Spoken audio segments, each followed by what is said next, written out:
সার্জিস আলমের কোরবানির গরু নিয়ে কি বলল পুলিশ? এনসিপির নেতা সার্জিস আলম আবারও আলোচনায়, কিন্তু কেন? একটার পর একটা ঘটনা ঘটিয়ে আলোচনায় থাকায় এই নেতার কাজ। নতুন করে কি এমন করলো সার্জিস? আসন্ন কুরবানি ঈদ উপলক্ষে বিশাল এক গরু ক্রয় করে সার্জিস পড়ে গেলেন মহা বিপদে।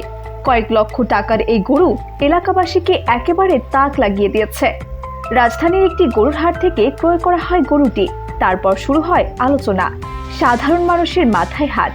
এই বিশাল আকৃতির গরু ক্রয়ের টাকা সার্জিস কোথায় পেল? রাজনীতি করলে কি মানুষ টাকার মালিক হয়ে যায়? পুলিশ জানান, সার্জিসের গরু ক্রয়ের বিষয়টা আমরা নজরে নিয়েছি। সত্যি অবাক করা বিষয়, কারণ এই বিশাল আকৃতির গরু ক্রয় করা সার্জিসের পক্ষে সম্ভব না। আমরা তদন্ত করে দেখব, যদি এর মধ্যে কোনো ঘাপলা থাকে তাহলে সার্জিসকে বিচারের আওতায় নেওয়া হবে। এদিকে সার্জিস আলম জানায়, গরু আমি নিজের টাকায় ক্রয় করেছি। আল্লাহর সন্তুষ্টির জন্য কুরবানি উপলক্ষে গরুটা আমি নিজেই কিনেছি।